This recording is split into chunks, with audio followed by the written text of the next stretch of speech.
പ്രിയപ്പെട്ടവരെ, യേശുക്രിസ്തുവിന്റെ നാമത്തിൽ നിങ്ങൾക്കെന്റെ സ്നേഹം നിറഞ്ഞ ആശംസകൾ. സുഖമായിരിക്കുന്നുവോ? സന്തോഷമായിരിക്കുന്നുവോ? ദിവസം തോറും സന്തോഷത്തോടെയും മനോല്ലാസത്തോടെയും ഇരിക്കണം. അതാണ് ദൈവത്തിന്റെ ആഗ്രഹം. നിങ്ങൾ മനോല്ലാസത്തോടെയും സന്തോഷത്തോടെയും ഇരിക്കണമെന്ന് കരുതിയാണ് ഞാൻ നിങ്ങളോട് ദിവസവും സംസാരിക്കുന്നത്. വിവിധ സ്ഥലങ്ങളിലേക്ക് പോകുമ്പോഴെല്ലാം ഞങ്ങൾ നിങ്ങൾക്ക് വേണ്ടി സ്ഥലങ്ങളെല്ലാം കണ്ടാൽ നിങ്ങൾ സന്തോഷിക്കും എന്ന് വിചാരിച്ചാണ് വിവിധ സ്ഥലങ്ങളിൽ ചെന്ന് ദൈവവചനം റെക്കോർഡ് ചെയ്ത് നിങ്ങളോട് സംസാരിക്കുന്നത്.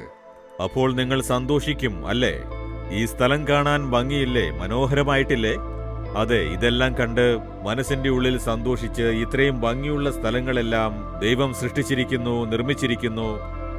അങ്ങേക്ക് ഇഷ്ടപ്പെടുന്ന ദിവസം ഞാനും ഈ സ്ഥലമെല്ലാം കാണണമെന്ന് പ്രാർത്ഥിക്കൂ. നിങ്ങളുടെ ഇഷ്ടത്തെ ദൈവം നിറവേറ്റിത്തരും. ശരി, ഈ ദിവസം ദൈവം നിങ്ങൾക്ക് തരുന്ന വാഗ്ദത്തം എന്താണെന്നറിയാമോ? ഇസ്രായേൽ ദേശത്ത് യഹൂദ എന്ന സ്ഥലത്ത് ആസ എന്നൊരു രാജാവ് ഭരിച്ചുകൊണ്ടിരുന്നിരുന്നു. അദ്ദേഹം തന്റെ ഇഷ്ടപ്രകാരം ആ രാജ്യത്തെ ജനങ്ങളെ ഭരിച്ച് അവർക്ക് ആവശ്യമുള്ളത് ചെയ്തുകൊണ്ടിരുന്നു. പെട്ടെന്ന് അയൽ രാജ്യത്തിൽ നിന്ന്, എത്യോപ്യ എന്ന നാട്ടിൽ നിന്ന്, അവിടുത്തെ രാജാവിനൊരാഗ്രഹം, യഹൂദയിൽ ചെന്ന് യുദ്ധം ചെയ്യണം, ആ ദേശത്തെ കൈവശമാക്കണം, തന്റെ കീഴിലാക്കണം എന്നൊരു ആഗ്രഹം. അതുകൊണ്ട് തന്നെ 10 ലക്ഷം യോദ്ധാക്കളുമായി, അദ്ദേഹത്തിന് അത്രയും വലിയ സൈന്യമുണ്ടായിരുന്നു, 10 ലക്ഷം. അതിൽ രഥപ്പടകൾ ഉണ്ടായിരുന്നു, അനവധി രഥപ്പടകൾ ഉണ്ടായിരുന്നു. അവയെല്ലാം കൂട്ടിക്കൊണ്ട് യുദ്ധത്തിനായി വന്ന് പാളയമിറങ്ങി. അപ്പോൾ വിവരം ആസ രാജാവിനെ അറിയിച്ചു. അപ്പോൾ ശത്രുരാജ്യം, അയൽരാജ്യം ഭരിക്കുന്ന രാജാവ് വലിയൊരു സൈന്യത്തോടെ വന്നിരിക്കുന്നു, 10 ലക്ഷം യോദ്ധാക്കൾ ഒരുമിച്ച് വന്നിരിക്കുന്നു എന്ന് പറഞ്ഞ് ആസ ഉടനെ തന്റെ രാജ്യത്തെ സംരക്ഷിക്കണമല്ലേ, ജനങ്ങളെ സംരക്ഷിക്കേണ്ടതുണ്ട്. നമുക്ക് ശത്രുക്കളോട് യുദ്ധം ചെയ്ത് ജയിക്കാനാകുമോ? നമുക്ക് എത്ര യോദ്ധാക്കൾ ഉണ്ടെന്നറിയാൻ കണക്കെടുത്തപ്പോൾ 5,80,000 പേരെ ഉണ്ടായിരുന്നുള്ളൂ. ഏകദേശം പകുതിയേ ഉണ്ടായിരുന്നുള്ളൂ. ഇവരുടേതിനേക്കാൾ 2 മടങ്ങ് സൈനിക ബലം ശത്രുവിന്റെ സൈന്യത്തിനുണ്ട്. വലിയൊരു സൈന്യത്തോടെ വന്നിരിക്കുന്നു. ആസ എന്ന രാജാവിന് തോന്നി, അവരോട് യുദ്ധം ചെയ്തൊന്നും എനിക്ക് ജയിക്കാൻ സാധിക്കില്ല. അവരുടെ സൈന്യം എന്റേതിനേക്കാൾ 2 മടങ്ങ് വലുതാണ്. ഞാൻ എന്ത് തെറ്റ് ചെയ്തു? എന്റെ നാട്ടിലെ കാര്യങ്ങൾ നോക്കി ഭരിച്ചുകൊണ്ടിരുന്നതല്ലേ ഞാൻ? അന്യരാജ്യത്തിന് വേണ്ടി ആഗ്രഹിച്ചിട്ടുമില്ല, യുദ്ധത്തിന് പോയിട്ടുമില്ല, അവരെ ശല്യപ്പെടുത്തിയിട്ടുമില്ല. പക്ഷേ ഈ രാജാവ് പടയുമായി വന്നിരിക്കുകയാണല്ലോ എന്ന് മനസ്സ് വിഷമിച്ചുകൊണ്ടിരുന്നു. എന്നാലും ഇപ്പോൾ രാജ്യത്തെ സംരക്ഷിക്കണമല്ലോ, ജനങ്ങളെ സംരക്ഷിക്കണമല്ലോ. എന്നാൽ സാഹചര്യങ്ങൾ നോക്കിയാൽ യുദ്ധം ചെയ്ത് ജയിക്കാനുള്ള സാഹചര്യമല്ല. ഇന്ന് നിങ്ങളുടെ ജീവിതവും അതുപോലെയല്ലേ? നിങ്ങൾക്കും അതുപോലൊരു പ്രശ്നമുണ്ടല്ലേ? സ്വന്തം ബലത്തെ കൊണ്ടാവില്ല. പ്രശ്നം വലുതായിരിക്കുന്നു, ആവശ്യവും കൂടുതലാണ്, പോരാട്ടവും കൂടുതലാണ്, എന്തു ചെയ്യും എന്നൊരു വ്യാകുലത. അപ്പോൾ ആസ എന്താണ് ചെയ്തെന്നോ? കർത്താവിനോട് നിലവിളിച്ചു.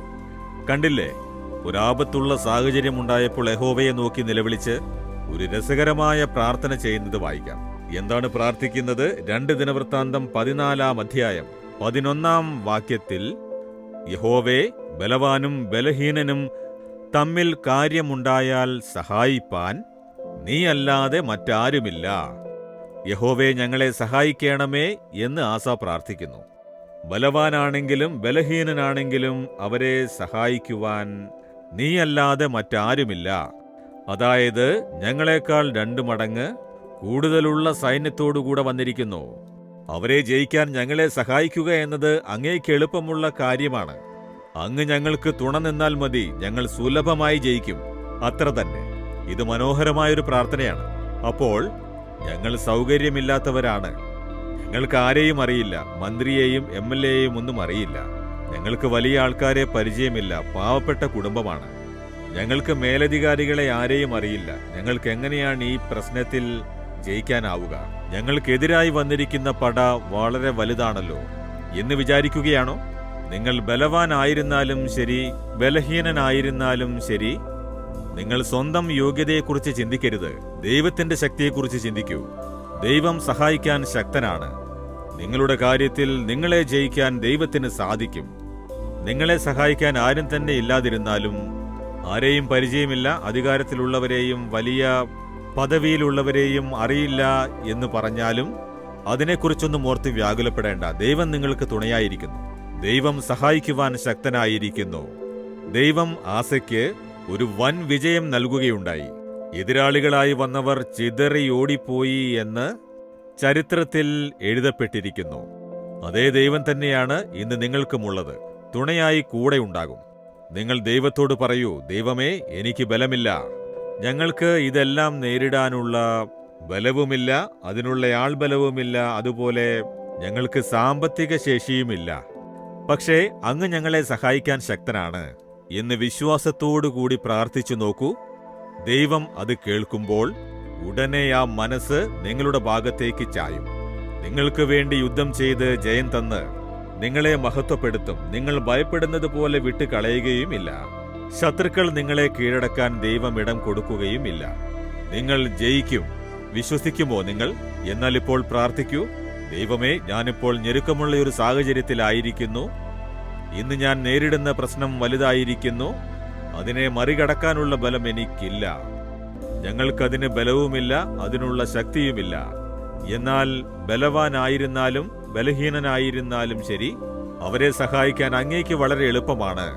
എനിക്ക് വലുതായി തോന്നുന്ന ഈ കാര്യം അങ്ങേക്ക് സുലഭമായി ചെയ്യാൻ സാധിക്കുന്ന കാര്യമാണ്. അങ്ങെനിക്കൊരു അത്ഭുതം ചെയ്യണമേ. വിശ്വാസത്തോടെ ഒരു അത്ഭുതത്തെ ഇന്ന് ഞാൻ പ്രതീക്ഷിക്കുന്നു. യേശുവിന്റെ നാമത്തിൽ ആമേൻ, ആമേൻ. Jesus readings Malayalam YouTube channel subscribe ചെയ്യുക. ബെൽ ഐക്കോൺ ക്ലിക്ക് ചെയ്യുക. ഞങ്ങളുടെ ദൈനംദിന പ്രോഗ്രാമുകളെക്കുറിച്ചുള്ള അപ്ഡേറ്റ് ലഭിക്കുവാൻ